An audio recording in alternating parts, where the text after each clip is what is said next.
Welcome back to the channel. Hey you, get out of the porta potty.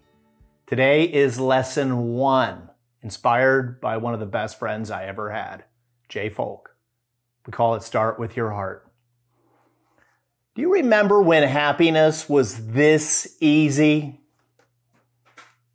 When I was 10 years old, I'd wake up, a little bit of excitement over whatever the day held. The mystery was the best part.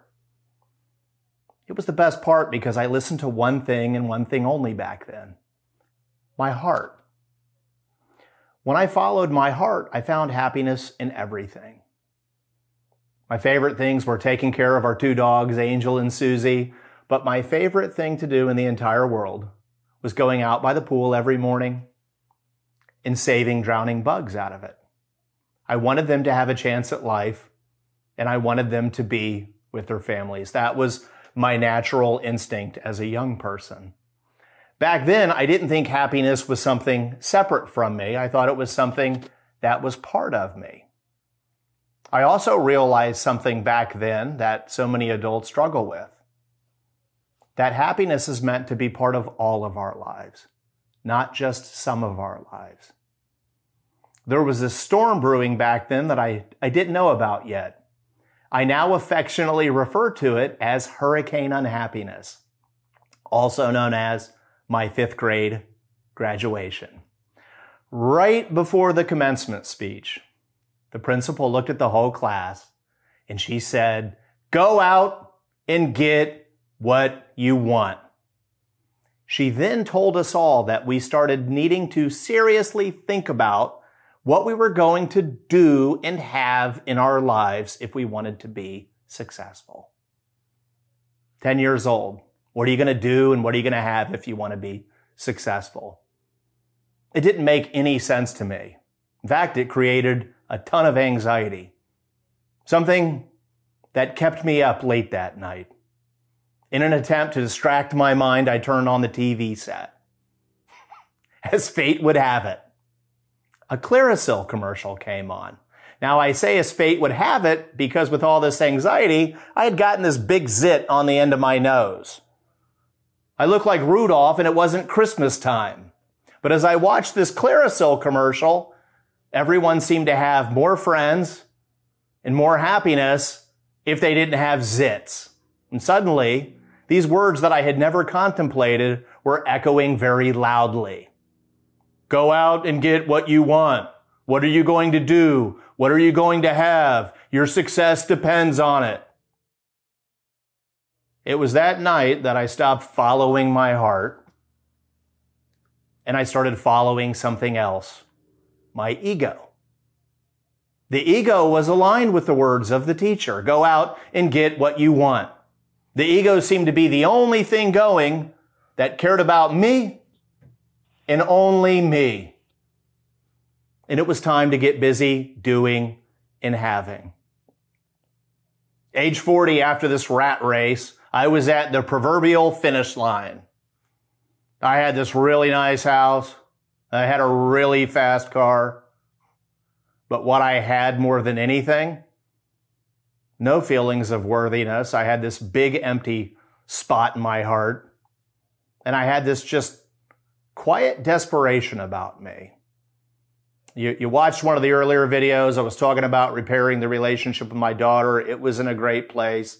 But there was still just this feeling that there was something more out there. I kind of look back on that day and I realized I wasn't a human being any longer. I was this busy human doing and having. And what was I even doing? I mean, I believe all of our lives are meant to alleviate some of this suffering in the world. And I was just busy doing things that really didn't amount to anything. And really, 100 years from now, they probably would have even meant less. I was searching. And I've heard that when the student is ready, the teacher appears.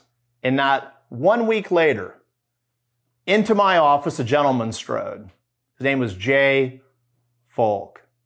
And this guy, I could tell, was special. He always put his family first.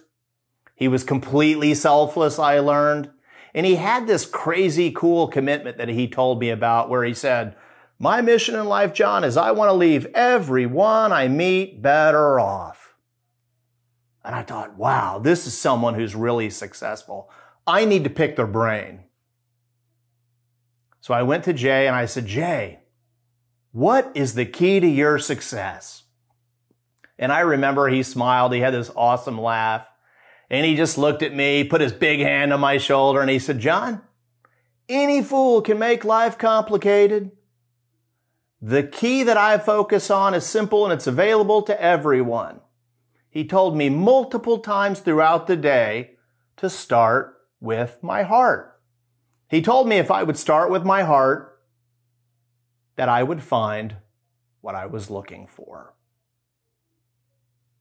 You're probably wondering if I found it to be that simple. Some lessons you can't read out of a book. Some things in life you have to experience, and I was about to experience this lesson firsthand. Shortly after Jay shared with me this message of start with your heart, my best friend dropped off the grid. He stopped taking my phone calls. He wouldn't answer emails, and I didn't understand why. Then one day I was at my office and my phone rang and Jay's name came up on the caller ID. And I immediately stopped what I was doing and I took the call. Jay, where have you been? And then I heard silence and then lots of crying. First by him and then me. He had stopped contacting me for a month because he had went to the doctor and they had diagnosed him with late-stage liver cancer. It is a call I wouldn't wish on anybody. I didn't know what to say. I didn't know what to do. I was feeling rather helpless. And I said, Jay, what did they tell you to do? And he said, they told me, John, to get my affairs in order. I don't have much time left. And the affairs Jay was speaking of was affairs that he had an amazing wife, Sheila, and a beautiful 3-year-old daughter, Lily. I finally asked, what are you going to do? He says, John, I'm not taking this diagnosis lying down. I start aggressive chemotherapy next week, and I'm going to need your help. I hear it's brutal. And I remember as he was going through the chemotherapy, it left him sick.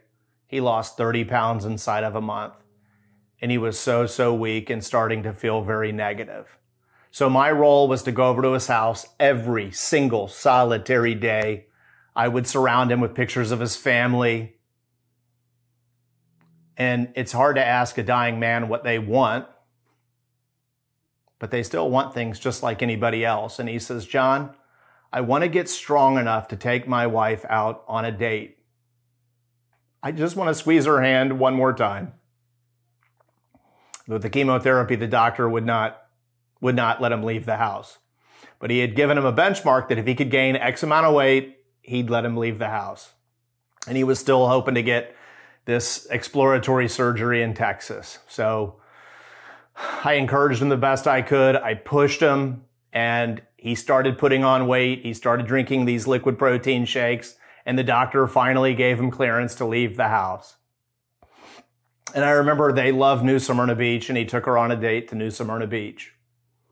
And after he had squeezed her hand that night, he got permission, but he sent me a message saying, thank you so much, John. I love you. Thank you for pushing me when I didn't want to be pushed. Squeezing my wife's hand was such a beautiful thing. And I remember crying my eyes out, but these tears were so different. They were tears that represented that my own joy coming back. I finally started to realize that what was missing, it wasn't just that I had a repaired relationship with my daughter. It's that life is focused in on service to others. Life is focused in on service to others. But sadly, a day later, I realized it would be their last date. Sheila phoned me from Fish Memorial Hospital in New Smyrna Beach and told me Jay had multiple organ failure. And she told me he wants to see you. He wants to see you so bad. And she says, by the way, your name is going to be Jason. You got to pretend you're Jay's son. He's in intensive care and you're going to have to wear this protective plastic suit. And I go to the hospital, I stop what I was doing, and I'm wearing this protective plastic suit, and I'm going in to see my friend who's lying in bed, what would become his deathbed. And once again, I was worried about what to say, but Jay is Jay is Jay. And he took my hand and he squeezed my hand. And he shared with me nothing but gratitude that day. He says, "John, I love you." And the last thing he said as his voice was getting really weak, as he whispered in my ear, he kind of thumbed me over. He says, "John, promise me you'll look after my wife. You'll look after my daughter.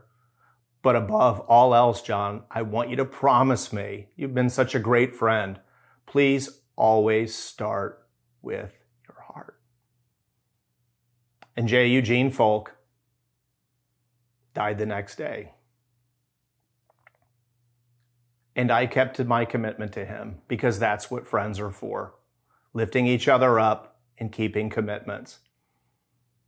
And by following my heart every day, I found what was missing. My once sadness, now I had an overflowing cup of happiness by simply following my heart. I ask you all who are watching this video to please heed Jay's advice for your own lives. If it worked for me, it will work for you. If your life isn't where you want it to be, ask yourself every day, am I starting with my heart? Trust me, it works. Thank you so much for watching our video. If you like Start With Your Heart and want to learn more lessons on how to follow your own heart, please hit like and subscribe. Also, please feel free to reach out to us at our email in the description below with any questions you may have.